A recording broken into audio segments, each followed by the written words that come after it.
Então, estamos iniciando a aula sobre bioma. Essa aula faz parte das aulas com um tema relacionado à ecologia. Aula essa que está relacionada a todos os temas que a gente relaciona em termos de ecologia, quando a gente trata de ecossistemas, biociclo, biosfera, biocora, as relações ecológicas. Então, os biomas nada mais é do que ecossistemas próprios de determinadas regiões, aonde a gente considera uma série de fatores bióticos e abióticos, mas principalmente essas características estão relacionadas a macroclima, relevo, posições geográficas em relação a latitude, longitude, enfim. Os biomas, eles são temas recorrentes em vestibulares, temas recorrentes em provas de cursinhos, provas de vestibulinho. Então, é um tema que hoje nós tratamos com uma certa, um certo cuidado, ou damos alguns destaques, devido ao fato de ser um tema que hoje nós estamos enfrentando uma série de mudanças climáticas e ambientais que estão pressionando essas regiões. Então, toda vez que nós falarmos de bioma, pensa no bioma como um conjunto de ecossistemas com característica própria, presente em determinadas regiões, seguindo condições climáticas, morfoclimáticas, tem a condição de relevo, condição relacionada a todos os aspectos do biotopo, já discutido nas definições de ecossistema, bem como os seres vivos que lá vivem, as relações ecológicas entre esses seres, os posicionam ou os colocam em destaque, principalmente pelas pressões seletivas que esses locais acabam exercendo sobre esses seres. Por isso que nós temos ambientes como o Polo Norte, onde nós temos a tundra, nós temos desertos como o do Saara, que são climas completamente opostos. Um é quente e frio, e o outro é seco, frio, perdão. Um é frio e gelado, né? No caso, temos ali a questão relacionada às neves, enquanto o outro é seco e quente. E os seres vivos que vão ficar lá, obviamente, eles vão ter as características daqueles locais. Então, a gente vai discutir um pouco essas questões. Então, quando nós olhamos para uma imagem como essa, né, a gente vai definindo as características que esse ambiente tem. Então, só de olhar, a gente percebe uma área que não tem montanhas, só de olhar essa imagem, a gente percebe uma área alagada, e nós percebemos algumas árvores, mas um espaço entre elas. E algumas pessoas, quando olham para isso aqui, já lembra determinados ambientes e ela já pode afirmar, olha, isso aqui é um pantanal. Então, quando a gente fala de bioma, a gente vai fazendo o quê? A gente vai mensurando as características do local, bem como os seres vivos e o clima que esse local tem, e aí a gente consegue ter uma fotografia desse local. E essa fotografia, no caso, seria a nossa mensuração, e aquilo que nós conhecemos nos faz dizer, olha, essa característica como é apresentada, ela me remete a dizer que esse bioma é um pantanal, que faz parte de um ecossistema maior, que está dentro de uma biocora, que nesse caso é savana, mas tem aqui pontos de floresta, que faz parte de um biociclo, que no caso são os ciclos terrestres, onde os ecossistemas terrestres estão inseridos, que está presente na biosfera. Então, quando a gente entende que o ecossistema é um equilíbrio entre os seres vivos e o ambiente, entre o abiótico e o biótico, ou entre a biocenose e o biotopo, que eu falei tudo a mesma coisa, a gente começa a perceber que esse conjunto em determinado local forma uma fotografia, e essa fotografia nós chamamos de bioma. E aí, quando você olha para esses locais, você percebe que essas características nos remetem a dizer que isso aqui é um pantanal. Então, quando a gente fala de bioma, a gente vai ter essas definições. Dentro da biologia, bioma é uma unidade biológica, ou seja, é como se a gente estivesse classificando determinadas áreas do planeta e definindo como se fosse uma característica, algo com uma característica própria. É como se você pegasse dentro de uma casa, pegasse um desses membros e tirasse uma foto. Então, é como se fosse uma unidade.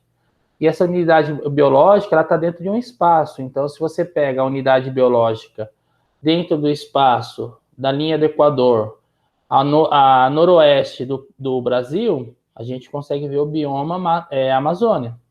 Se eu pegar esse espaço geográfico dentro do país Brasil e formos lá para o sul, na região do Rio Grande do Sul, eu já tenho uma outra unidade biológica chamada Pampas, que já tem a Biocora Campo.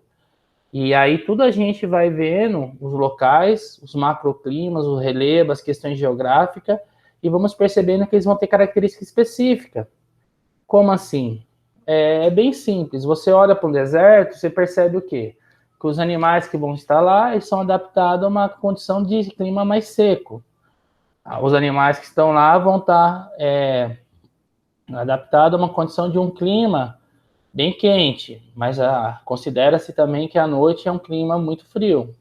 Considera-se que lá que as plantas, se elas tiverem uma folhagem muito larga, ou se tiver folhagem, ela vai evapotranspirar de uma forma maior. Lembrando que a evapotranspiração é a maneira como as plantas perdem água para o ambiente, através de estômatos, que são a abertura na porção abaxial das folhas, ou seja, na região abaixo, ali, quando a gente considera a folha com duas porções, uma mais superior e uma inferior, essa parte inferior a gente chama de abaxial. Ela tem poros ali, e nesses poros ela vai, enquanto vai entrando o gás carbônico, vai sair na água, fruto de um processo de fotossíntese. Então, quando você olha para uma planta que tem uma folhagem maior, espera-se que essa planta tenha o quê? Como característica, uma maior evapotranspiração. Espera-se que essa planta esteja inserida no ambiente que é mais úmido, ou tem uma disponibilidade hídrica maior, ou o índice pluviométrico daquele local é maior. Então, a gente já está falando de um macroclima aí, uma condição anual, né, de temperatura, pressão ou outras questões. Então, quando você olha para uma planta com folhagem dessa forma, você espera que essas plantas estejam inseridas nesses ambientes de pluviosidade maior. Quando você pega, por exemplo, um ambiente como o deserto, ou mesmo a nossa caatinga, o que nós temos ali? Um ambiente onde há a prevalência de cactáceas, plantas que praticamente não têm folhas e se adaptaram a fazer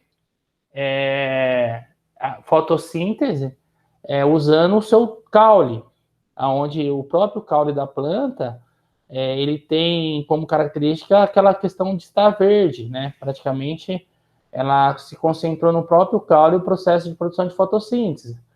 Ela tem abertura dos estômatos em períodos mais frescos, final de tarde e noite. A gente fala que são plantas C4, são plantas que têm um processo de fotossíntese diferenciado.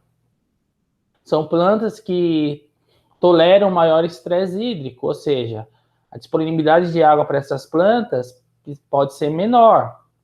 Tanto é que quando vocês têm essas cactáceas em casa, vocês percebem que se você colocar muita água, você pode matar essa planta. Então, são plantas adaptadas a um clima seco e quente.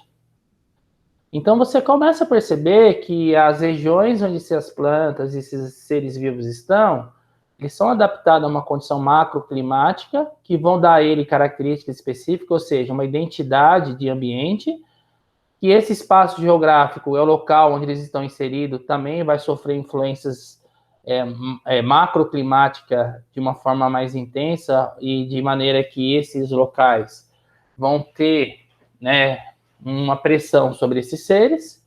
E quando a gente fala uma unidade biológica, são as estruturas que esses locais têm em termos de funcionamento biológico que nos dá essas características específicas aqui. Então, a gente considera a fitofisionomia como toda a vegetação desse local.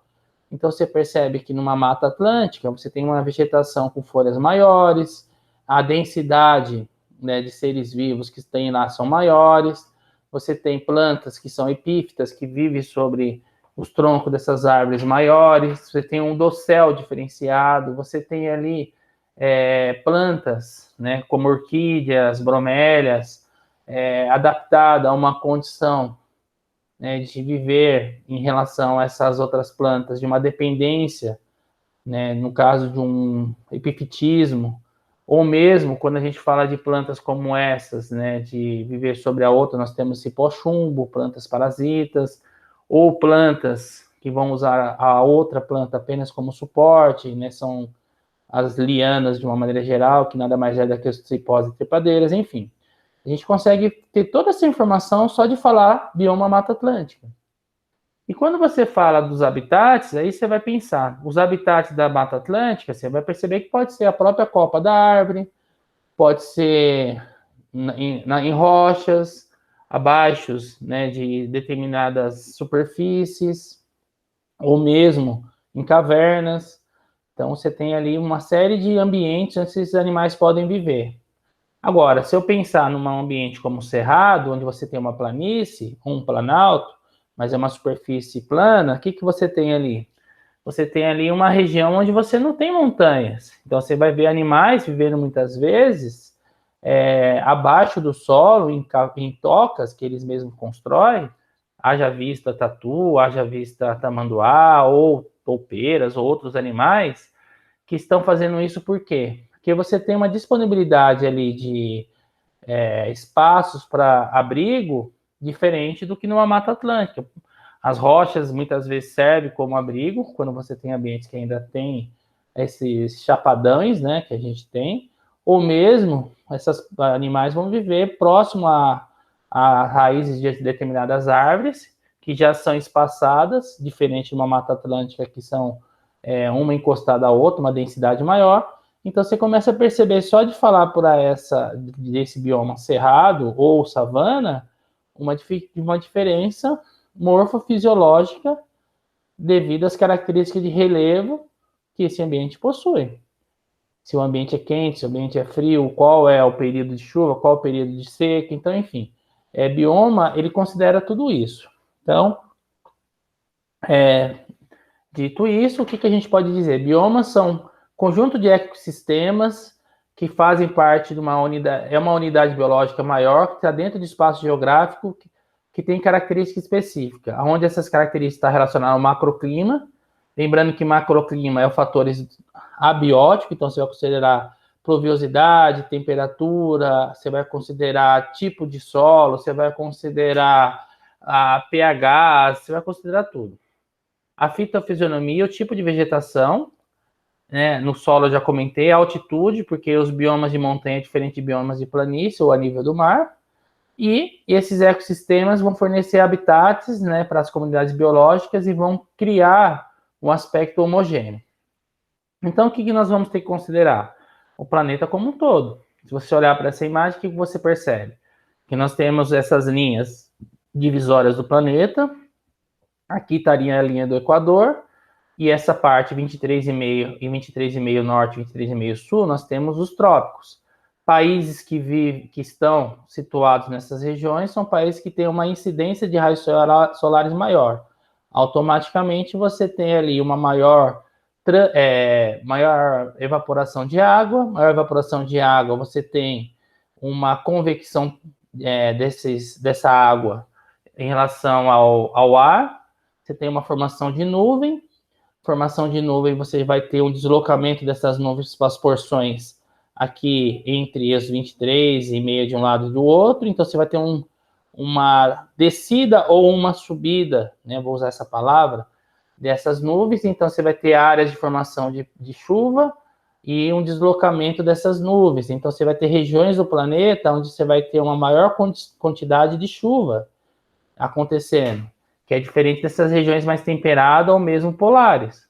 Automaticamente, uma maior quantidade de chuva, o que você vai ter?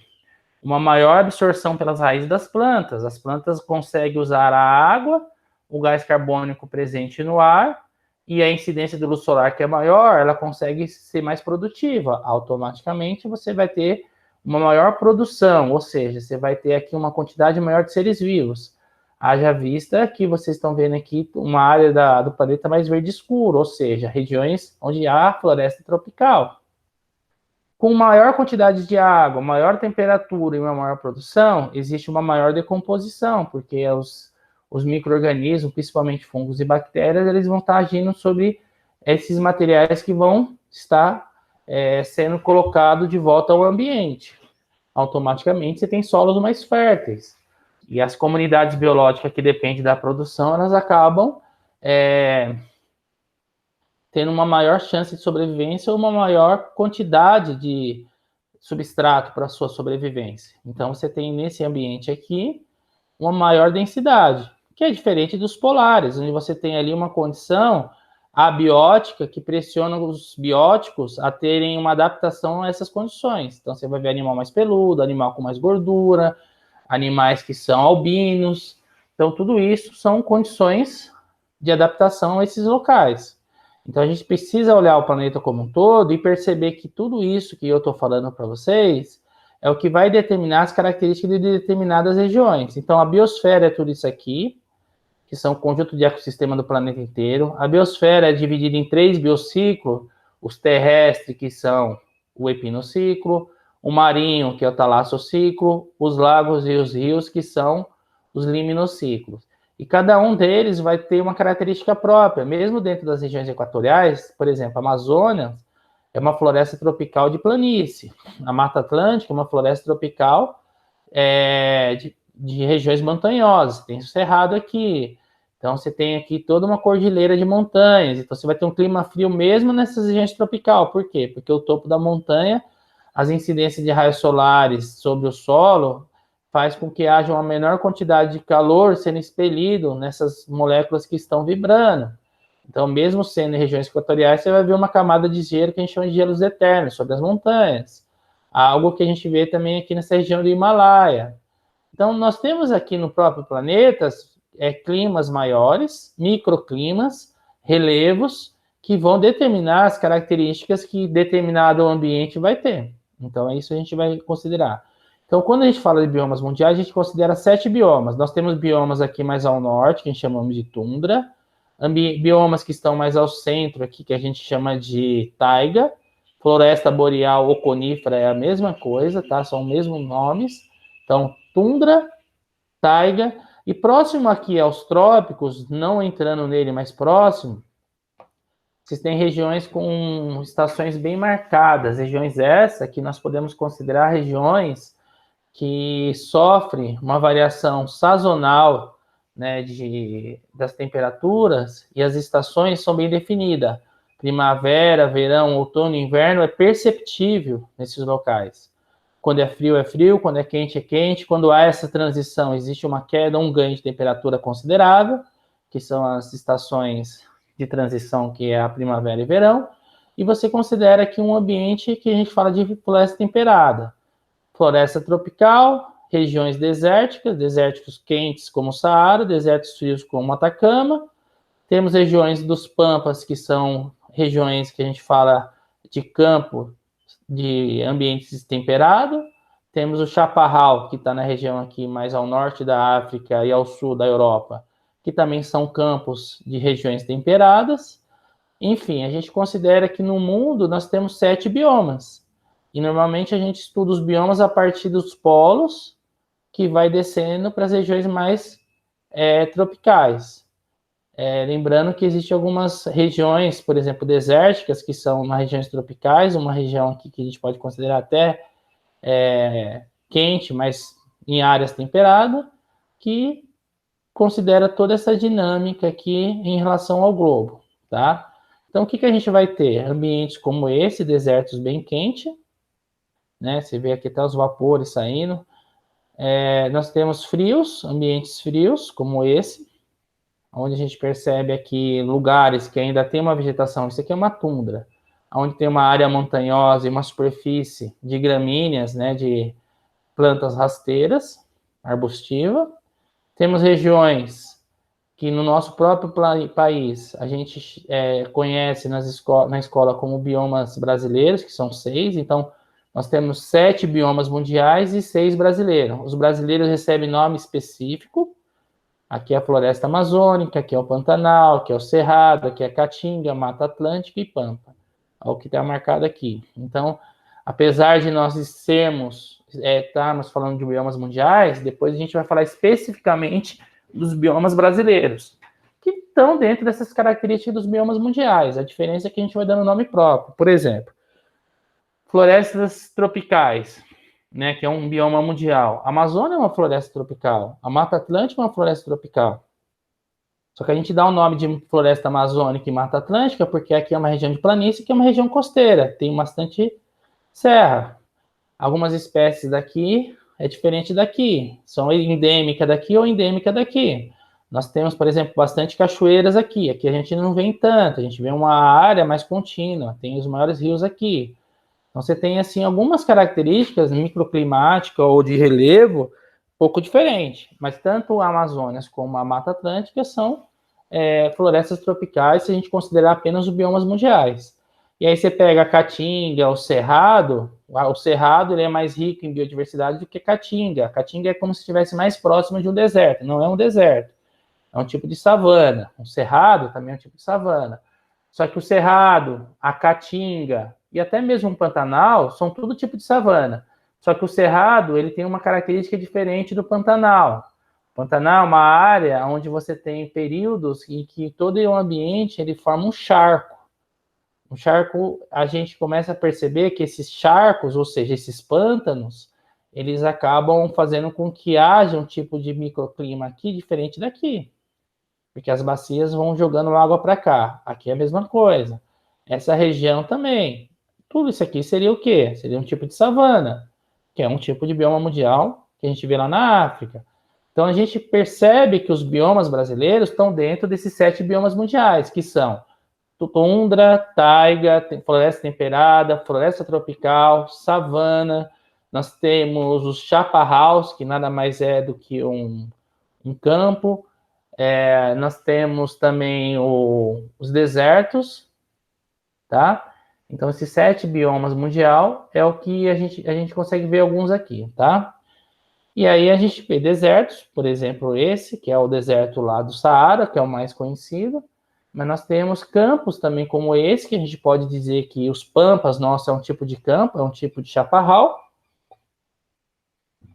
mas se percebe que essas áreas são áreas planas, com gramíneas, quase não tem árvore. Então, a gente começa a trabalhar os biomas mundiais a partir dessa perspectiva, 7 biomas mundiais. Então, nós temos aqui 6, faltou aqui apenas a savana, mas vamos pensar o seguinte, ó, a selva, onde a gente vê selva? Floresta temperada, esse aqui é uma floresta tropical, floresta temperada, floresta de taiga, que são as florestas de pinheiros, que recebe o nome de floresta boreal ou de conífera, é a mesma coisa. Desertos, pradaria, no caso aqui a pradaria, o nosso pampa é uma pradaria. Tundra é o tipo de campo, só que tem período gelado, e falta só a savana, tá? E quando a gente olha para isso, ó, olha os nomes aqui, ó. Tundra, 1. Ambientes polares, taiga, 2, que é as florestas de pinheiro, que a gente chama de conífera ou boreal. Floresta temperada, 3, que é aquelas florestas que eu falei para vocês que estão próximas do trópico.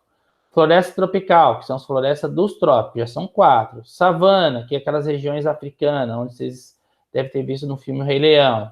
Aqui já dão 5. Pradaria, que são as regiões onde temos um campo, né? Por exemplo, o nosso pampa é um tipo de pradaria. Ou mesmo as regiões de pradaria ali no próprio sul da Europa e norte da África, e deserto. Então, esses 7 biomas mundiais, a gente tem espalhados, ó. Tundra, essa região vermelha. Aqui você tem as taigas, que são essas florestas de pinheiro, ó. Você pode ver que ela tem o nome de floresta boreal também, ou pode receber floresta de conífera. Então, você pode ver que está vindo do frio, que essa região fria aqui não tem árvores. Aqui você já começa a ver árvores, que são os pinheiros.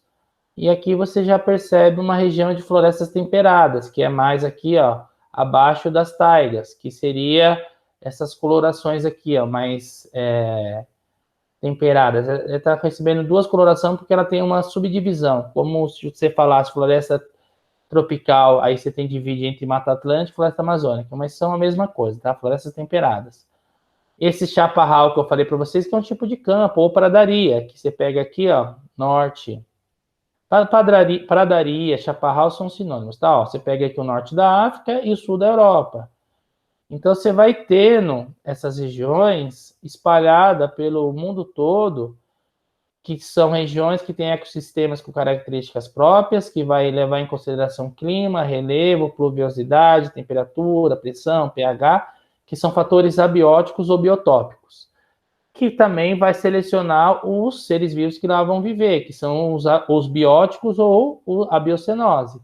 Levando em consideração tudo isso, o que nós temos? Nós temos um ambiente com característica própria que chamamos de bioma. E aí o mundo todo vai ter os seus biomas.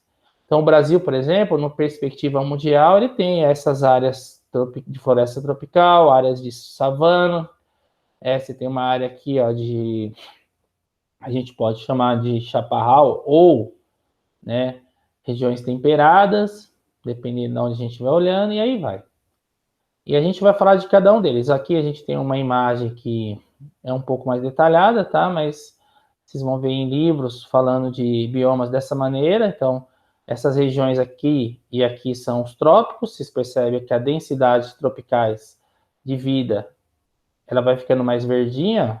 Então, você tem região do Brasil aqui, você tem região aqui, ó, do centro da África, você tem regiões aqui da Indonésia, Malásia, você tem aqui Filipinas. Todas essas regiões aqui são regiões tropicais. Você percebe que a densidade de vida é maior, tá? E aí, gente, depois a gente vai falar de cada uma delas. Então, vamos pensar na tundra. A tundra é um bioma ártico ou antártico, ou podemos dizer ambientes polares. O que a gente percebe numa tundra? Aqui é uma imagem da Islândia. Você percebe que são áreas que têm uma vegetação rasteira, não tem árvore.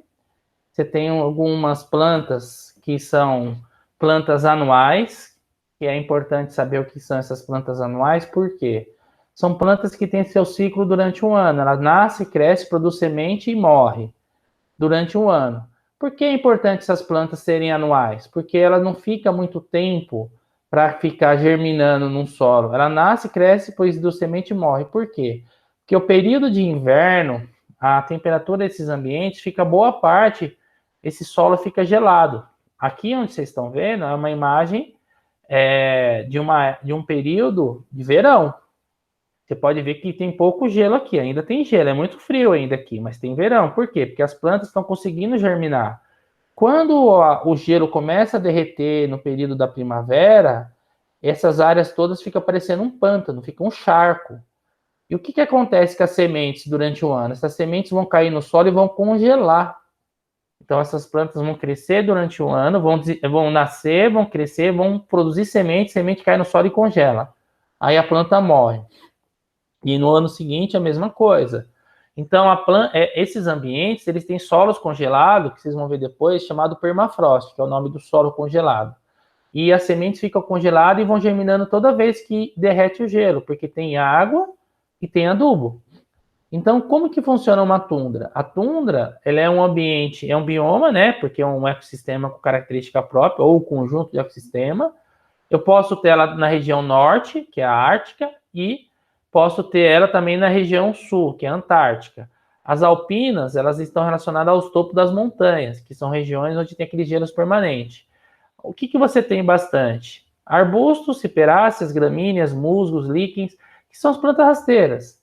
E o que acontece com a tundra? Essas tundras, elas quando entram em época de primavera, verão, esse gelo que estaria aqui em cima, ele começa a descongelar e você percebe que as sementes que estavam congeladas começam a germinar. Então é um aspecto, parece um deserto no início. Depois você tem essas águas que estão aqui são fruto do degelo. Esse solo estava muito rico, então é uma planície aqui, que estava congelada, que está descongelando e começa a formar essa água líquida. As sementes que estavam congeladas começam a crescer. Quando ela cresce, ela vai ter um ciclo de crescimento, depois vai produzir suas sementes vão cair aqui, vão congelar e ela vai morrer. Quando morre, decomposição, o solo vai ficando fertilizado. O que vai acontecer depois? Ela vai ficar com esses aspectos, ó. Você pode ver que tem alguns arbustos, esses líquens que estão aqui, então você vai vendo e esse gelo vai se recuando. Então, nesse período, você vai ter um período aqui de recuo do gelo.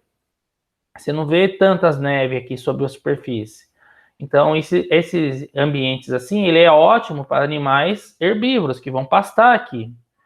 Então, esses animais que vão pastar são animais que vão, em sua maioria, comer o máximo que pode. Por que vai comer o máximo que pode? Porque vai ter um período que esses animais não vão ter comida, porque essas plantas vão morrer.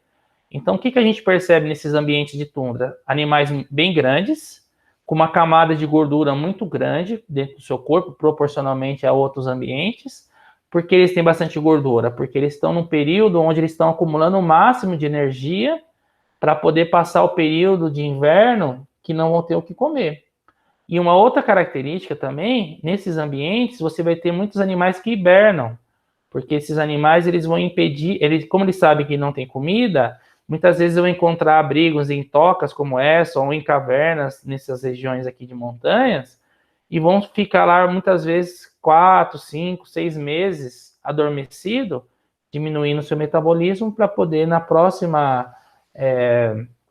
no próximo dia, né, no próximo estação, quer dizer, despertar. Vão despertar magro, provavelmente vocês já viram isso em filmes, no caso com ursos, vão despertar magros, e aí vão comer o máximo que pode, e depois volta, tem um ciclo. Então, as tundras são ambientes que oferecem um desafio sazonal. Sazonal é um desafio de período. Então, ela vai ter um ambiente que vai descongelar, germinar, as plantas vão morrer, vão deixar a semente congelada, os animais vão pastar sobre aqui, vão acumular o máximo de energia. Muitas vezes esses animais vão hibernar, nem todos, mas vão hibernar para poder diminuir a sua taxa metabólica, porque não vai ter o que comer. E uma outra característica também, esses animais vão se adaptar a uma condição de que todo o ambiente vai estar branco, porque vai ter animais que não vão hibernar, vai estar branco. Então, se você for um animal preto e você for uma presa em um ambiente branco, você se destaca, você morre. Então, o que aconteceu? Em sua maioria, os animais se tornaram albinos. Para quê? Para poder se camuflar. Só que, automaticamente, os carnívoros também se tornaram albinos. Para quê? Para poder se camuflar para pegar os outros animais. Então, você tem uma coevolução entre a presa e o predador. E o ambiente determinou isso. Quando você olha para uma imagem como essa, é um verão. É um verão gelado, com certeza, porque é Polo Norte, mas olha quantas plantas você tem aqui, ó. Essas plantas estão crescendo o mais rápido que pode, estão produzindo sementes estão caindo no solo. Essas sementes não vão já iniciar um novo ciclo. O que vai acontecer com essas sementes? Vão ficar aqui, depois isso aqui vai congelar. Essas plantas vão morrer e o solo vai ficar fertilizado. A água do degelo forma esses rios. E o que vai acontecer? Você vai ter um ambiente onde vai ter vários animais pastando. Depois esse ambiente fica assim, morre tudo. O que os animais fazem? Os animais muitas vezes vão ficar em lugares como essas, cavernas, vão procurar uma caverna aqui e vão hibernar. Os animais muitas vezes vão ser albino para poder se disfarçar no gelo, para ninguém ver eles, quando preso ou quando predador, e o ciclo se reinicia. Olha os animais aqui, ó. O que a gente percebe? Em sua maioria eles são albinos. Essa seleção natural que houve nesse local foi devido a uma pressão ambiental de ser um ambiente branco. Então, esses animais, por exemplo, aqui essa águia, ela é predadora muitas vezes de coelho ou de outros animais. O lobo, a mesma coisa. O coelho é presa. O urso também é predador, só que ele é onívoro. Então, o que acontece com esses animais? Esse vai se camuflar para se proteger e esse vai se camuflar para poder caçar. Mesma coisa aqui. Esses animais que são os bisões, você também percebe que existe uma adaptação que são a pelagem.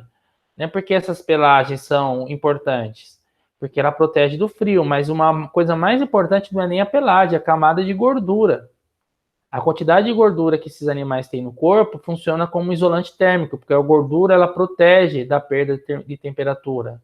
Então esses animais vão ficar gordos ou peludos, igual esse lobo aqui. Então, o que você vai ter? Por exemplo, animais marinhos, como foca, elas não têm dedos, né? Você tem tipo uma pazinha aqui. Por quê? Porque as extremidades são superfície do corpo que perde mais temperatura. Então, elas vão meio que diminuindo essas características de perder temperatura. Então, vão tendo adaptações. Alguns animais ainda se mantêm cinza, mas em sua maioria vão ficando mais assim, mais branco, igual esse aqui, ó. Então, essa aqui é uma raposa. Essas adaptações são devido ao quê? Às pressões que o ambiente tem. Então, você não vê uma grande biodiversidade como numa floresta tropical, mas você vê uma grande adaptação, onde você consegue ver uma coloração homogênea, você percebe pelagem, você percebe gordura, você percebe uma coevolução entre presa e predador devido à característica do ambiente, onde ele vai estar assim no inverno e assim no verão.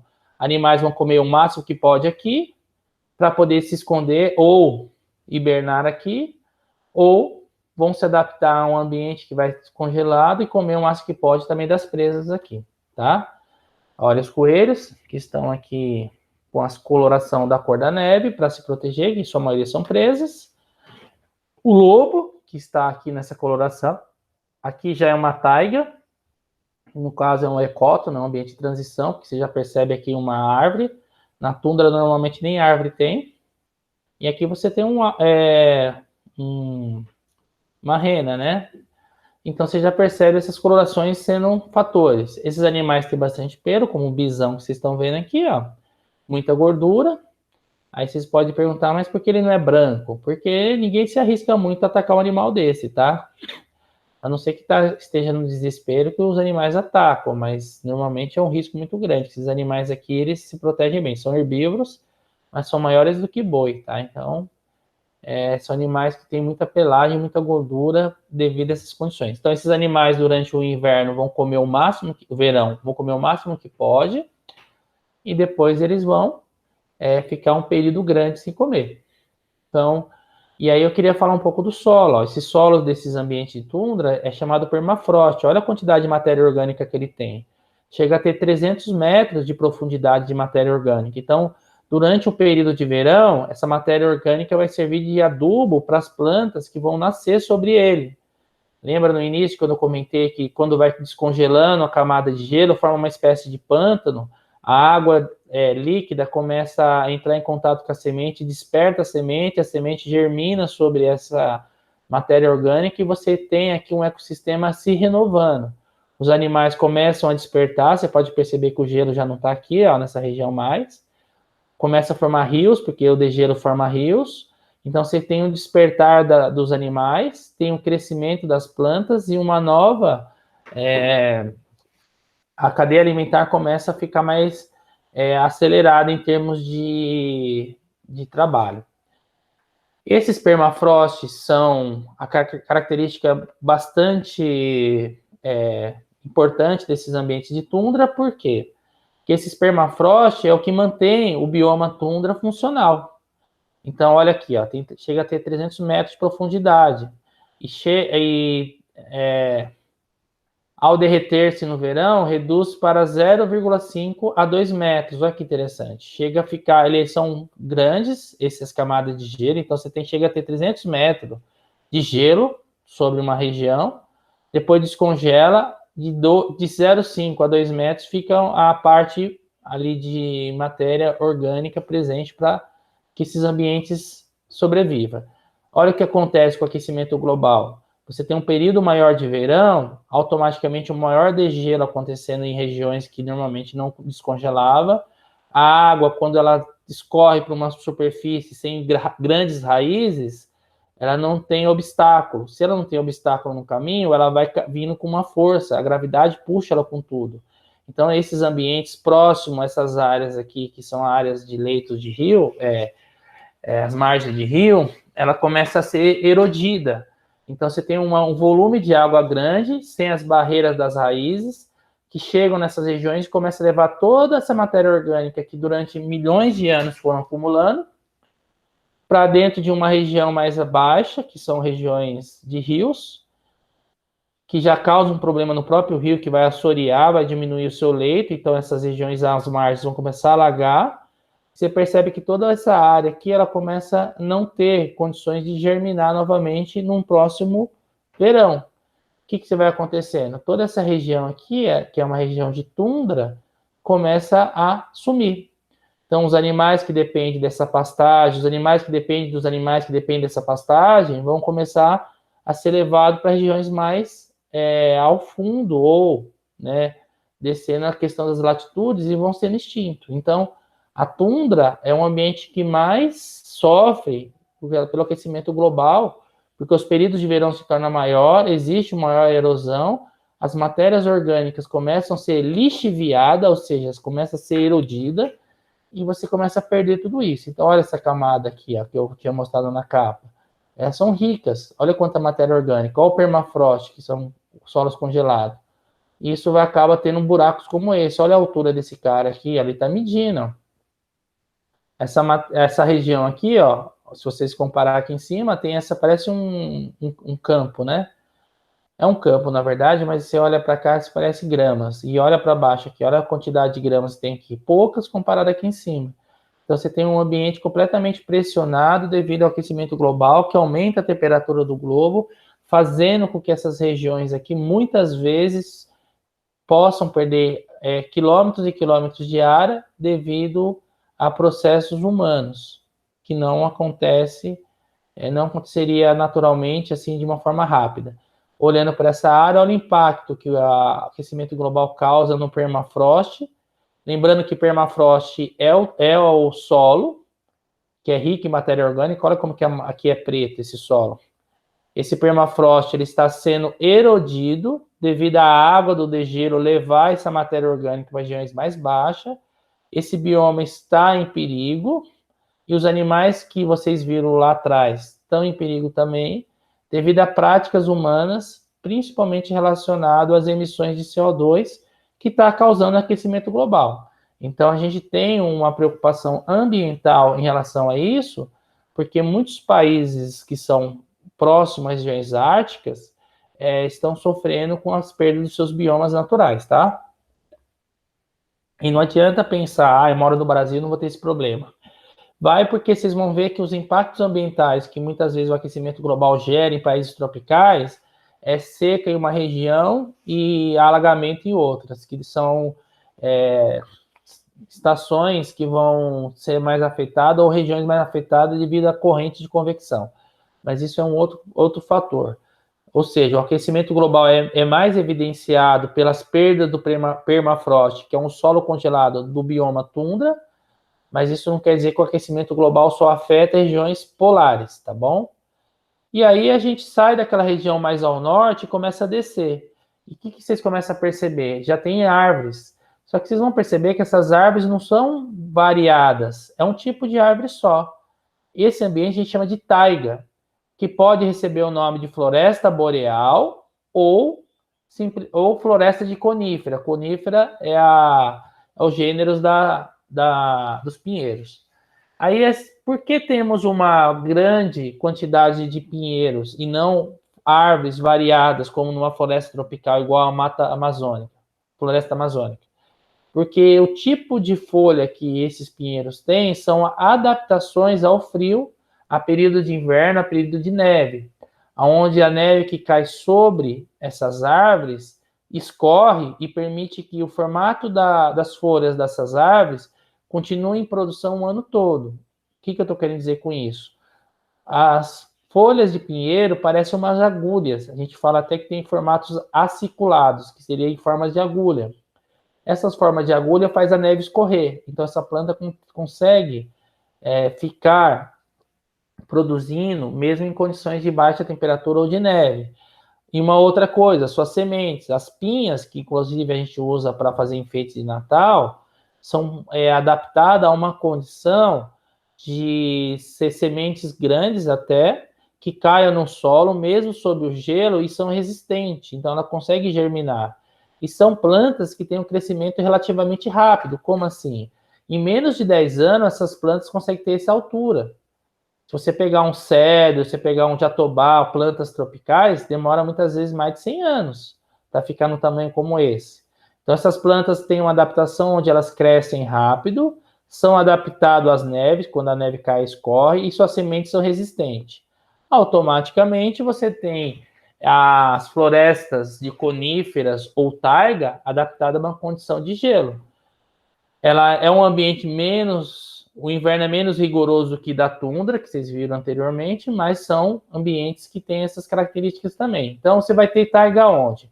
nas regiões próximas ao Polo Norte. Lembrando que no Polo Norte a gente tem as tundras, mas as taigas, ó, pode ser chamado também de florestas de conífera ou boreal.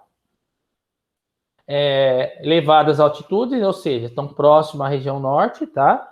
E esses são os países onde tem essas florestas, tá? Então, são muito exploradas hoje. Você vai ver filmes que falam do Canadá, dos Estados Unidos, onde eles derrubam muito essas árvores. Inclusive, essas árvores, por ter característica de crescimento rápido, em menos de 10 anos você tem uma árvore desse tamanho aqui, levou a muitas pessoas virem para o Brasil ou para regiões tropicais e começarem a plantar essas árvores para extrair a madeira para poder fazer móveis ou mesmo papel, né? Inclusive, nós temos eucalipto vindo da Austrália e essas árvores vindo do norte do planeta.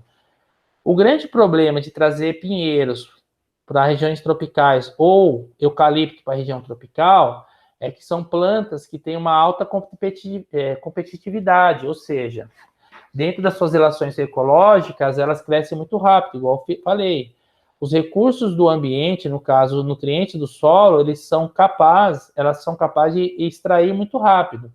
Fora isso, vocês devem ter visto que os lugares onde tem pinheiro, as folhas, quando caem, formam uma camada sobre o solo, que parece que tem um tapete ali de folhinhas, né? Parece um monte de agulhinhas ali caídas. Que a semente de uma planta nativa de uma floresta tropical, que é diferente das pinhas, não consegue ultrapassar. Então, de uma certa forma, essas plantas dentro de uma área tropical, ela oferece muita resistência que as nativas cresçam. Então, a gente fala que é uma espécie invasora. O homem trouxe e colocou aqui para uma questão de produção que está acabando com as regiões tropicais devido à sua alta competitividade, à sua alta dominância, que gera automaticamente uma baixa uniformidade. O que eu estou dizendo? Que essa planta é muito competitiva porque cresce muito rápido em regiões tropicais ou em regiões polares. São plantas que produzem folhas que formam uma camada que impede que a semente das plantas nativas germine, e ao mesmo tempo ela extrai os nutrientes do solo de uma forma muito rápida. E ela começa a crescer de uma forma tão rápida que as plantas nativas, que às vezes demoram 100 anos de uma área tropical, não conseguem crescer. Então, você vai perceber que em ambientes onde forem introduzidas essas plantas, mesmo que abandonada e não tiver mais uma extração, ela começa a dominar o espaço e começa a invadir as áreas nativas. Inclusive, tem projetos de manejo ambientais onde biólogos vão lá, junto com uma equipe de consultoria, e vão marcando essas árvores para poder extrair elas daquela região, para libertar o ambiente de uma planta que não é dali. Por isso que às vezes a gente pensa, muitas vezes para você salvar um bioma, você precisa cortar a árvore. E às vezes as pessoas não entendem que o cortar a árvore aqui não é qualquer árvore. Não é tirar a mata nativa, não é retirar as plantas nativas. Muitas vezes é tirar aquele ser vivo que é altamente competitivo, que está extinguindo os nativos. Então, essas questões, assim, muitas vezes a gente tem que considerar. Agora, quando a gente olha para essa floresta, em um ambiente como o Canadá, o Alasca, regiões ali da Sibéria, a gente percebe que essas plantas são nativas de lá e são adaptadas ao frio. Você olha para essas plantas, percebe que só tem elas. Então, ela tem uma alta dominância no ambiente. Ela tem uma baixa uniformidade porque só tem ela. Tá? Então, você tem uma prevalência de coníferas, que são as plantas. Por isso que elas são chamadas de florestas de conífera. E quando você olha para essas plantas e olha para essa outra imagem, você percebe que elas são plantas que crescem rápido. Então, olha o tamanho que elas têm. Se você extrair uma árvore dessa, em 10 anos você já tem uma árvore desse tamanho. Então, elas são muito competitivas, elas crescem muito rápido. Por isso que nos Estados Unidos, Canadá, principalmente Canadá, eles extraem muito essas árvores para fazer suas casas. Porque a madeira dessas coníferas aqui, elas são usada porque a madeira ela tem uma proteção térmica, ela não deixa passar temperatura, então ela acaba protegendo. Então vocês podem ver esses filmes que falam dessas regiões, eles usam muita madeira nas casas, que não é uma prática em regiões mais tropicais. O Brasil a gente usa o quê? Concreto. Lá não, eles usam madeira. E o que acontece na época de frio? você pode perceber que está escorrendo a neve aqui, ó. Você tem neves aqui, ó, então vai escorrer, ó. Pode ver que aqui quase não tem. Então, essa planta, mesmo na época de inverno, consegue ter uma alta produtividade. O solo aqui ainda está cheio de neve. Só que a neve também tem aquelas camadas, né, de folhinha dessas árvores que estão lá também decompondo. Então, ela tem um solo muito rico, muito fértil. Então, é uma floresta adaptada a uma condição de frio. Então, o que a gente percebe nesse ambiente de taiga? Né? Lembrando que taiga é um bioma taiga, floresta boreal, floresta de conífera é a mesma coisa. Você percebe que os animais também se adaptam. Olha como que elas são. São os pinheiros de Natal, né, gente? Se a gente for pensar assim. Elas caem aqui e escorrem, ó. Você pode ver que até o formato da copa dela é fino em cima e largo embaixo, como se fosse uma pirâmide. Então, o que cai aqui escorre também. Então, além das folhinhas ser parecendo uma agulha, o formato dessas plantas, elas são as plantas se adaptaram para poder ter uma melhor adaptação à questão do frio. Inclusive, por curiosidade, vocês percebem que em ambientes de países que têm essas casas adaptadas ao gelo, para não ficar acumulando telhado, você pode ver que os telhados deles não são largos igual o nosso. Nossos telhados são mais planos, os deles são mais afinalados. Você pode ver, vai para o Campos do Jordão, você vê aquelas casas estilo europeia, principalmente alemã ou suíça, é bem pontuda, por causa que é um clima de gelo, tá? E o que acontece aqui? Quando descongela, forma rios. Então, você vai ter um ambiente rico também. Só que existe uma biodiversidade menor. E os animais vão ficando mais cinzentos. Vocês percebem que não são tão brancos como a tundra. Então, descendo do polo e entrando na taiga, saindo da tundra e entrando na taiga, ó, eles não são tão brancos, mas não são tão coloridos. Por que não são tão coloridos? Porque aqui você vê o quê? Você vê um ambiente aonde esses animais, eles também têm que se camuflar em épocas de verão, nessas regiões onde os troncos das árvores são mais escuros. Então, se ele for cinza, ele pode ser, ele é ao mesmo tempo branco e escuro. Então, ele consegue também se camuflar. Os ursos pardos começam a aparecer e saem os ursos polares. Você tem esses alces aqui, são adaptados mais à região de tundra, de taiga, perdão. Então, você já começa a perceber uma mudança em termos de coloração devido às adaptações que esses animais vão tendo também em regiões como essa, que vão ficando mais escura devido a uma área florestal maior. Na tundra, eles não tinham árvores, então eles tinham que se esconder no gelo, por isso que eles eram brancos. Aqui não, aqui eles vão ficando cinzentos, tá? Então, essa é uma característica importante. Ó, você vê uma lebre aqui, ó, como que ela vai tendo coloração mais cinzenta. Então, você vai percebendo que ela já consegue se esconder, né, no meio das árvores ou em regiões onde tem a variação do branco para o cinza. Né? Você tem aqui ó, uma rena. Você tem aqui as florestas aqui, ó, boreal, no caso a taiga é uma floresta boreal, ó, você pode ver os pinheiros. Inclusive, me falaram que isso aqui é uma imagem de um filme. E aí, o que acontece? Você começa a ver essas imagens aqui, você percebe que muitos filmes que da Inglaterra, norte da Europa, às vezes tem essas florestas aqui. Por quê? São adaptadas a períodos de gelo. Vocês podem perceber até as cabanas deles são cabanas adaptadas a essas condições de gelo, tá? Então, os animais vão ficando mais escuros, ó. Então, os ursos pardos, ó, como eles vão ficando. Porque tem áreas ainda de florestas escuras, tá? Ó, o lince aqui, ó, você percebe que eles vão ficando mais acinzentados, você vê galhos aqui das árvores caindo no chão. Então, são animais que eles conseguem se camuflar tanto no escuro como no claro, então eles ficam uma cor mediana. Então, por isso que a gente fala que o biotopo, ele acaba meio que interferindo da biocenose, porque ele cria pressões em relação aos animais, os seres vivos, para se adaptar a uma condição de esconder porque é presa, ou se esconder para poder caçar. Então, a gente está fazendo o que agora? A gente já falando do tundra, já falamos da taiga, já falamos de 2 biomas dos 7 biomas mundiais. Agora a gente vai entrar na floresta temperada.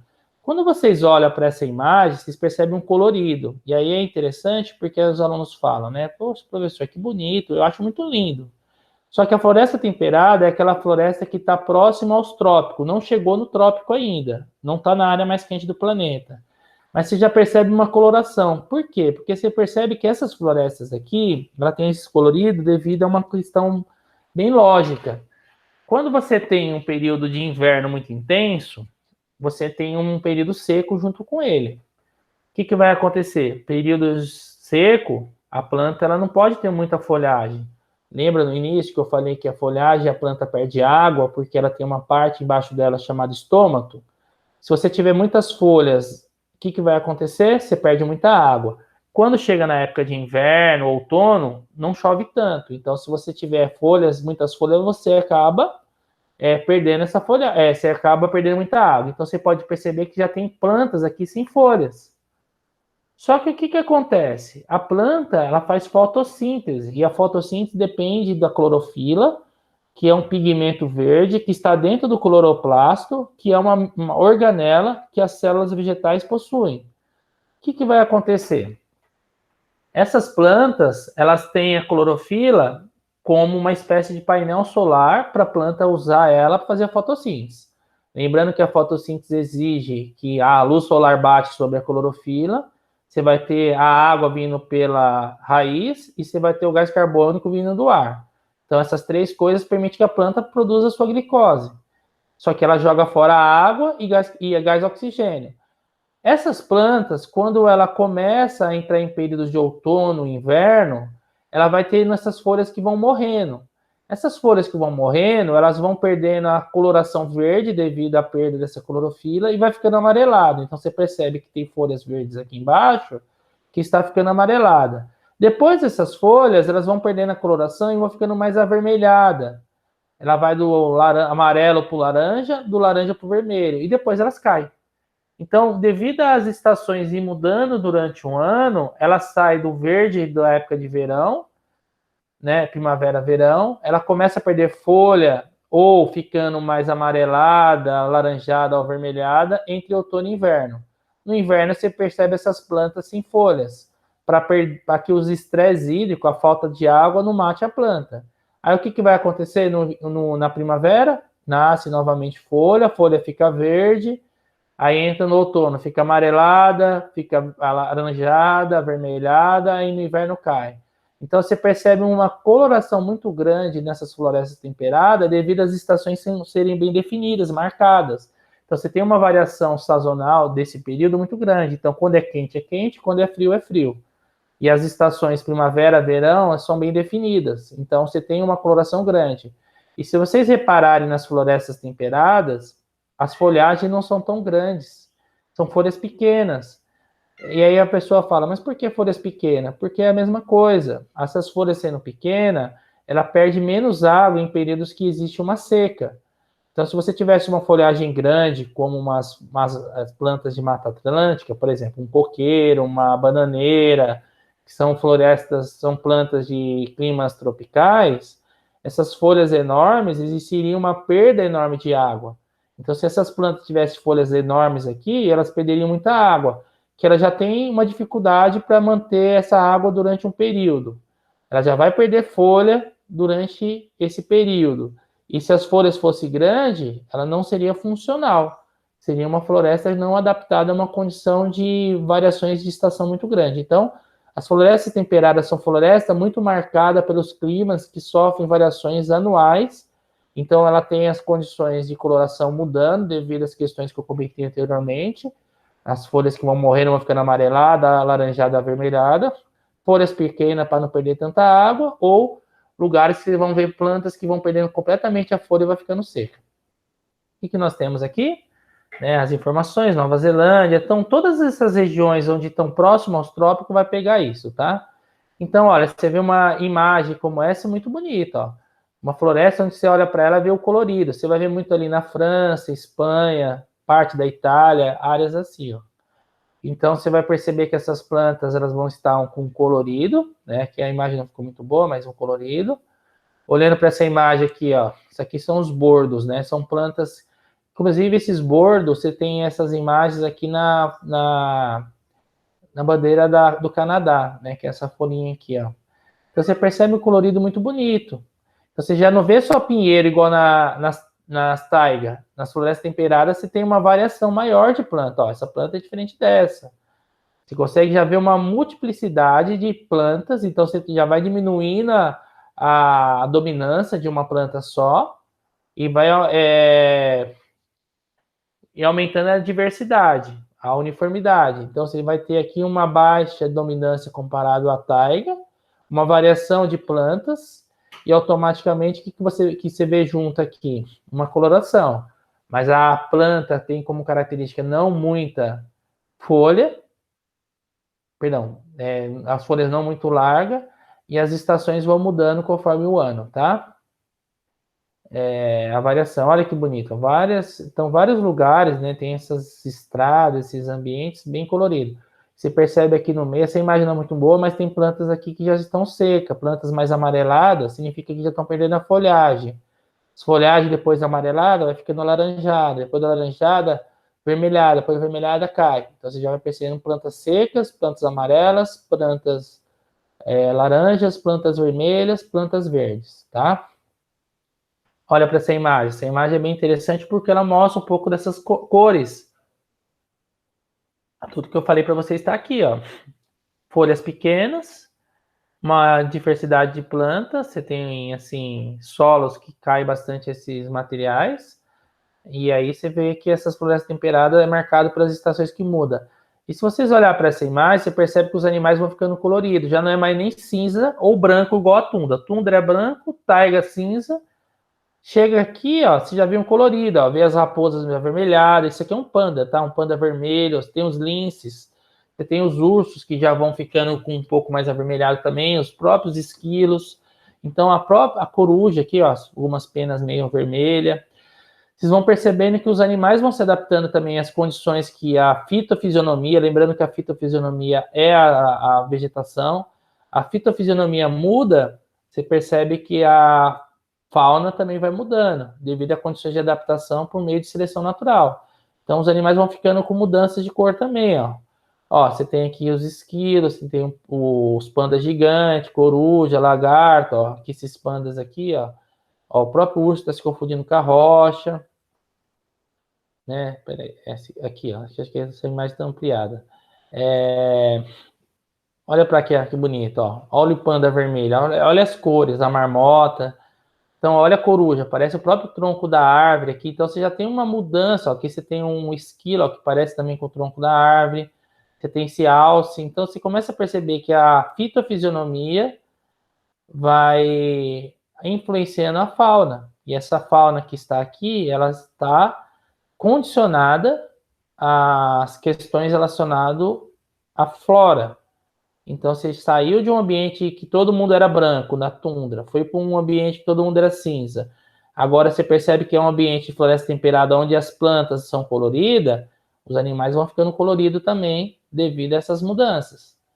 E aí o que acontece? Você vai ter um ambiente assim, com um monte de flores ou folhas coloridas, ambientes lindos como esse, ou animais como esses, animais grandes também, que precisam acumular bastante gordura, porque tem períodos também aqui de frio.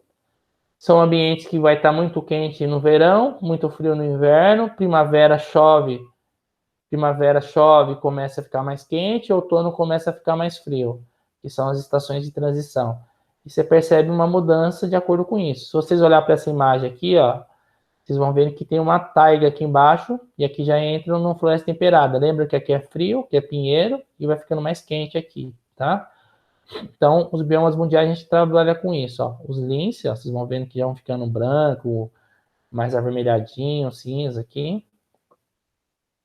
E aí, que a gente entra na floresta tropical? O que a gente começa a pensar? Você não vê mais tanto colorido numa floresta tropical. Aí a pessoa fala, mas por quê? Porque uma floresta tropical, ela está no centro do planeta, entre os trópicos, igual comentei no início da aula. Essas regiões ao centro do planeta são regiões que têm sol o ano todo, chuva o ano todo, bastante fotossíntese, bastante decomposição, ambientes que têm a coloração verde, porque a clorofila vai ficar presente. Essas florestas não têm preocupação em perder água. Por que não tem preocupação em perder água? Porque chove bastante, você pode ver que aqui está a umidade. Você olha o tamanho das folhas dessas palmeiras aqui, ó. Olha aqui você tem, por exemplo, bananeira teria umas folhas também enormes. Se fosse numa floresta temperada, você não via folhas grandes. Por quê? Porque perde muita água. E na floresta temperada tem época seca. Já numa floresta tropical, não. Praticamente não existe um período tão seco. Então, automaticamente, Na floresta tropical, você vai ver um ambiente sempre verde, você vai ter uma grande densidade de planta, ou seja, você vai ter plantas onde as folhagens estão uma grudadinha com a outra, você vai ter automaticamente uma grande biodiversidade, uma fauna muito rica, e cada uma desses ambientes também vai seguir o que eu comentei no início. Dependendo do relevo, ó, você pode ver que isso aqui é um relevo montanhoso. Então, eu posso já dizer com essa imagem que provavelmente isso aqui é uma Mata Atlântica. Mas mesmo que eu falo provavelmente uma Mata Atlântica, por quê? Porque eu posso ter ambientes assim nas regiões da Indonésia, Filipinas, Malásia, que são montanhosas também. Mas eu posso afirmar com certeza que não é uma floresta amazônica. Por quê? Porque a floresta amazônica é plana.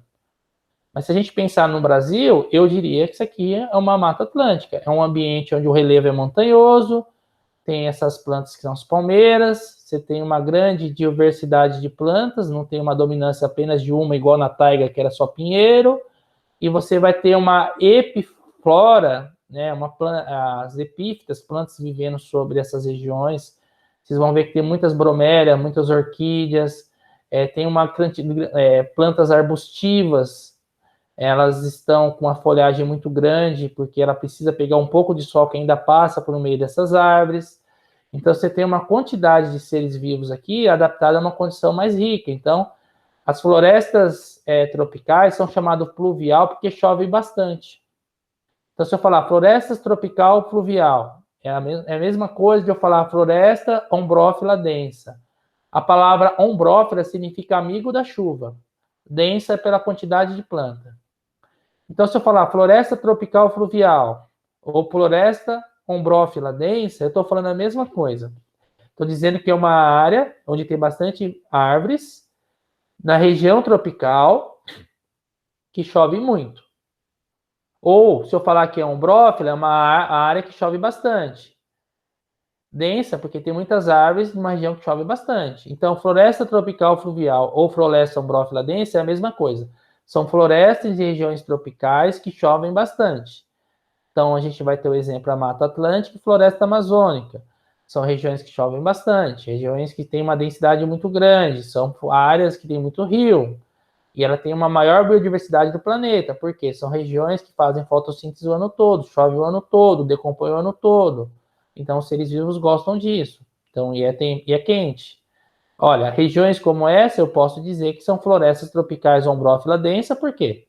Porque são áreas verdes, biodiversidade muito grande, não existe uma fitofisionomia única como a taiga, só pinheiro. O que eu tenho aqui são plantas que têm folhagem diferente, então já tem uma diferença aqui em relação à parte das florestas temperadas. E eu posso dizer que isso aqui é uma Mata Atlântica, porque o relevo da Mata Atlântica é próximo ao litoral e tem muitas cachoeiras devido a muitas montanhas. Então eu posso dizer, só de olhar aqui, que é uma Mata Atlântica. Olhando para cá, eu falo que é uma floresta amazônica. Por quê? Porque é uma área plana, você não vê montanhas aqui.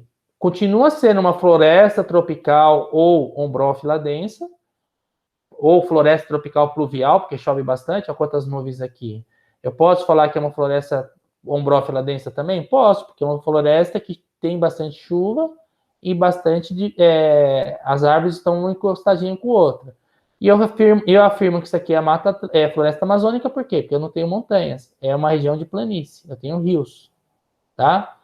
Então a gente consegue identificar por isso. Você olha para uma imagem como essa, ó, bastante samambaiaçu. Isso é muito típico de regiões de Mata Atlântica. Aqui em trás não sei se dá para vocês verem, mas aqui tem uma espécie de montanha. Então, uma Mata Atlântica. É uma floresta tropical ombrófila densa que recebe o nome de Mata Atlântica. Ó, eu posso dizer que isso aqui é uma área de Mata Atlântica, porque eu tenho uma quantidade de plantas sempre verde, folhagem diferente, não existe um grande colorido, existe relevo, muitos rios e cachoeiras. Eu poderia até dizer que aqui poderia ser confundido com uma região de floresta amazônica. Até poderia ter esses pequenos relevos em floresta amazônica, mas a quantidade de rochas presente ali é menor. Então, a chance maior de ser uma Mata Atlântica existe uma chance maior de ser uma Mata Atlântica. Olhando para cá, ó, eu não posso afirmar nada, porque aqui não dá para ver muito aqui atrás, mas eu sei que não tem montanhas, eu posso dizer que isso aqui é uma floresta amazônica, que não deixa de ser uma floresta tropical pluvial, ou ombrófila densa. Aqui também é tropical pluvial, ombrófila densa. Essa é a Mata Atlântica, essa é a floresta amazônica.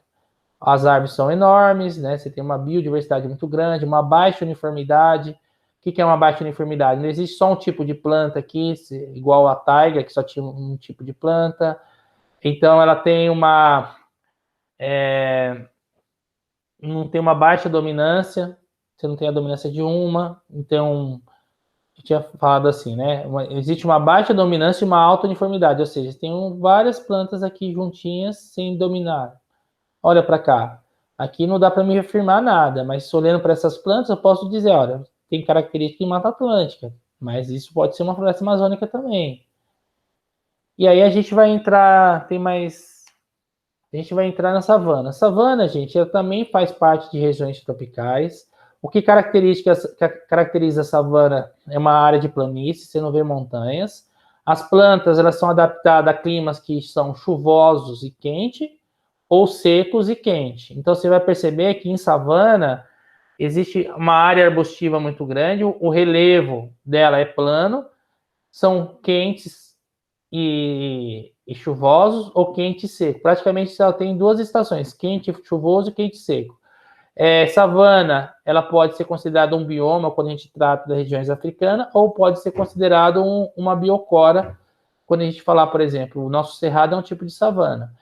Aqui, igual está dizendo aqui, normalmente é plana, porque pode ser que você tenha alguns chapadões, por exemplo, Chapada do Veadeiro, Chapada Diamantina, que é uma área de cerrado nossa, mas aquilo lá não são montanhas, né? Não são cânions que vão apresentando. Mas normalmente o clima é tropical porque você tem uma região quente. E normalmente tem duas estações, tá vendo bem definida? Quando eu falo duas estações, ou é chuvosa ou é seca. E você tem como na savana, você tem como característica as plantas que não são densas, você não tem uma densidade de floresta grande aqui, ó. Então, o que você tem numa savana? Áreas arbustivas, áreas de gramíneas, tem o cipreste, né? E tem áreas aqui que os animais vão estar se concentrando, porque como tem período seco, as áreas que ainda estão verdes, elas vão ser procuradas para os animais que são os herbívoros. Automaticamente vai ter uma maior concentração de herbívoros nessas áreas onde vai ter ainda alguma quantidade de alimento. Quando acontece período de chuva, as plantas começam a crescer em todos os cantos, eles se espalham. Mas quando você olha para a África, ou você olha até aquele filme O Rei Leão, o que você percebe? Você percebe ali que tem aquelas manadas, né, aquela grande quantidade de animais que vão estar juntos. Por quê? Porque eles vão se concentrar em áreas que ainda têm uma vegetação verde. Quando chove, se espalham mais. Então, existe uma densidade populacional muito grande concentrada em determinados lugares. Então, se vocês olham para uma imagem dessa, o que você percebe? Eu tenho plantas que têm folhas pequenas, estão espaçadas, bastante arbustos e gramíneas. Aí você não tem montanhas. Então, ó, plantas com folhas pequenas, não tão altas, caules tortuosos, são meio tortinho, são bem cascudas, que essas cascas elas se desfazem, porque quando chega na época de seca, o que acontece com essas áreas aqui, ó, de capim? Eles morrem, são plantas anuais, no período de seca eles morrem, ficam assim. Aí quando cai um raio aqui, isso aqui pega fogo. Então, o cerrado, que é um tipo de savana, ou a própria savana, são adaptadas ao fogo, porque o fogo é comum. Ela faz parte de uma sucessão ecológica que é natural. Quando não é um fogo que de causa humana, é natural. O que acontece com os animais aqui? Os animais, eles vão querer se proteger da perda de calor, da perda de água pelo suor. Então, muitas vezes, você vai ter uma fauna embaixo do solo. Você vai ter tatu, você vai ter aqui uma quantidade de... Se fosse falar do Brasil, tamanduá-bandeira, você vai ter animais que vão estar escavando o solo para sobreviver, ou embaixo das raízes. Porque você não tem cavernas aqui. Se você pegar uma área de chapada, sim, você tem lá aquelas regiões onde tem cavernas, tem muito morcego, tem animais que vão se esconder. Mas quando não tem, eles vão ter que cavar a própria toca. Quando você pensa em réptil, por exemplo, vou pensar na cobra. A cobra pega aqueles cupinzeiros, que muitas vezes não tem mais cupim, mas ficou aquele morrinho que eles construíram, e vão viver embaixo. É muito comum, até os pais de vocês, quando vai para o interior, ver aqueles cupinzeiros, eles falam assim para não passar perto que pode ter cobra. Então você tem uma característica de cerrado, de ser seco ou chuvoso, que é a mesma característica da savana. Então o que nós temos? Plantas não tão altas, com pouca folha, para perder pouca água no período que está seco. Muito arbustos, tem muitos espinheiros aqui, você vai ver também. E a fauna e a flora são adaptadas a uma condição de seca e quente ou de seca e fria. Quando chega na época de chuva, existe uma maior pastagem. Então, os animais vão se dispersar. Quando é época de seca, eles vão se concentrar. Muitas vezes, esses animais têm comportamentos eles se locomovem durante muito lugar. Eles vão peregrinando de um lado para o outro, onde eles vão encontrar comida. Tá? Então, são animais típicos de cerrado, de savana. A onça, ela está presente não na savana africana, mas o nosso cerrado tem onças. Então, aqui, na verdade, não está no mesmo ambiente, tá? Você não vai encontrar onça e leão no mesmo lugar. Porém, essa imagem determina o quê? Que você vai ter animais em savana africana, que são rinoceronte, leão, elefante, e esses animais em savanas brasileiras, aqui você entra em savana africana também. Olha que você vê numa savana, você vê esses ambientes assim, ó, com poucas árvores, com bastante arbustos, essas gramíneas, esse que o pessoal chama de mato, e os animais vão estar o quê? Pastando em épocas de tem chuva, ou vão estar se concentrando em lugares que ainda sobrou uma pastagem em época de seca. Você tem essas áreas assim, ó, em espaço entre árvores. Aqui você já vai ver uma área de floresta, com uma área de savana, com uma área de campo. Aqui é como se fosse 3 biomas ao mesmo tempo, tá?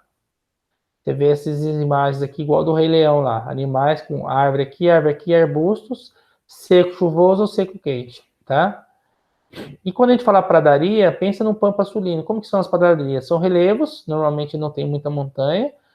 Climas que estão variados entre o frio e o calor. Então, você também, a chuva também vai determinar isso. Quando é frio, isso aqui, muitas vezes, esse campo aqui não chega a ficar cheio de neve, mas ele fica com bastante granizo, ou granizo não, perdão, geada, né? Essas águas ficam bem frias e muitas vezes matam algumas plantas que tentam germinar. São áreas de pastagem muito ricas, né? Você percebe isso muito no sul do Brasil, nos pampas. Quando fica a época de quente, então lá vai estar frio em um período do ano e quente no outro período. Quando chega na época do calor, é um calor seco. Quando é a época do frio, ou na mudança de estação, é um período que ainda chove. Então você vai ter um período ainda bem de bastante produção e vai ter um período que vai estar assim seco. Então o que vai acontecer? Poucas águas, ambientes assim, então você vai ter um desafio, né, em relação aos animais que lá vivem, devido a essas condições sazonais também. São campos, podemos dizer assim, que as pradarias são campos em regiões temperadas, onde estão abaixo dos trópicos, onde sofre as variações de estações como se fosse uma floresta temperada, devido às mudanças de estações são bem marcadas. Quando é quente, quando é frio, quando é seco, quando é chuvoso. E graças a isso, algumas plantas se adaptam, nesse caso as gramíneas, que faz formar as pradarias. Quando é uma área que ainda consegue ter condições de as árvores nascer, a gente fala que é floresta temperada. Então, podemos dizer que as pradarias são campos de regiões temperadas, que estão abaixo dos trópicos. E ela é diferente das florestas temperadas, porque o nome já diz, uma é floresta, outra é campo. Tá? Então, vai ter períodos assim secos, muitas vezes secos e quentes, períodos que vão estar assim com bastante vegetação, porque choveu bastante, já estão ficando períodos chuvosos. São lugares muito comuns, né, no sul do Brasil, ou norte da África, ou sul da Europa, próximo ao ao oceano, o mar Mediterrâneo, tá? E aí vocês vão ter essas imagens assim, ó. Então, ambientes como esses são excelentes para gado. Então, por isso que nesses lugares existe muita criação de gado, né? O sul do Brasil é isso. Tá? Essas aqui são animais típicos africanos, mas são animais de pradaria, tá? Isso aqui é mais na África, tá? Mas a gente percebe isso também. marmota, né? Você tem esses animais presentes, que são animais que vão viver em ambientes dessa adaptação. É muito comum também ver avestruz. Vocês têm, avestruz é africano, então no Brasil temos criações de avestruz, inclusive tem até corrida de avestruz, pessoas montarem avestruz. Regiões do sul criam bastante, né, esses animais. E por último, o deserto. O deserto é um bioma, apesar de a gente sempre ter essa imagem desse tipo de deserto arenoso, temos que tomar muito cuidado, porque normalmente tem muitos desertos em regiões tropicais. O Saara é um deserto que pega a região tropical, mas pega uma região temperada também. Mas ele continua tendo uma baixa pluviosidade e continua tendo um solo infértil, em sua maioria. Mas nós temos seres vivos que vivem nesses desertos, que são as cactáceas, ou os animais como escorpiões, nós temos cobra, nós temos mamíferos, raposas, enfim, tem um monte de animais adaptados ao deserto. É que o deserto africano, né, depois vocês podem dar uma pesquisada, era ao fundo de oceano. Inclusive em montanhas como essa, é comum eles encontrar ossadas de baleia, conchas, típicas de animais marinhos, que teve uns períodos de mudanças geológicas do planeta, que o mar que estava aqui, ele foi para outras regiões mais profundas. Então ficou o fundo do oceano, que é o deserto do Saara. Mas a gente tem desertos com vários tipos de características. Temos esses desertos aqui dos Estados Unidos, regiões de Nevada, regiões ali próximo da Califórnia, que tem esses aspectos. Você pode perceber que é mais rochoso, não é tão arenoso como aquele outro deserto. Aqui tem bastante vegetação, se for comparar com o deserto do Saara. Mas você vai ter desertos frios também, ó. Aqui desertos como o Atacama, tem regiões que é assim, ó, fria. Você não vê tanta areia, mas você vê um ambiente frio. Inclusive, o deserto mais seco do mundo é o deserto do Atacama, ou o próprio Antártida, né, que é considerado um deserto. Ó, tem regiões que são bem, assim, geladas, tá? Então, deserto não quer dizer que é sempre quente e seco. Às vezes ele pode ter desertos que não tem vida, mas ainda tem uma quantidade de água. Inclusive, o deserto do... Essa aqui, se não me engano, é Novo México, nos Estados Unidos, ó. Olha, tem bastante arbusto também. Isso aqui é um deserto, considerado deserto. Clima bem seco, que no caso aqui é quente, mas o deserto dos Estados Unidos ele está numa região temperada, não está numa região tropical. O Saara está numa região tropical. Então, você vai ter uma mudança climática intensa, ó. Esse deserto arenoso é o Saara. Esse já não é tão arenoso, mas tem um solo mais avermelhado, ó. Tem mais arbustos. Aqui você já não vê nem isso, ó. Ou um ou outro aqui, tá? Então você tem aqui animais que vivem, ó, o cão da paradaria, o cão do deserto, ó, esses ratos canguru, ó, olha a fauna que você acaba tendo, esses calango. Então todos esses animais são adaptados a essas condições, ó. Bastante répteis, inclusive as cobras aqui, ó, são típicas dessas regiões. Tá, ó. Tem até alguns roedores, no caso o coelho não é roedor, né? Herbívoros como coelho, escorpiões, tá? Então não é porque, ó, aqui, né, raposa do deserto, ó, inclusive, ó, tem uma adaptação essas orelhas aqui para poder resfriar, né, não ter tanto perda de calor, ganho de calor no caso, né? Ó, um dromedário. Pode, tá bom, gente? Então vamos encerrando a aula aqui. Espero que vocês tenham gostado, tá? Esse tema é um tema que eu gosto bastante. Na próxima aula a gente vai falar de biomas brasileiros, tá bom? Se cuide, que Deus abençoe vocês e até a próxima.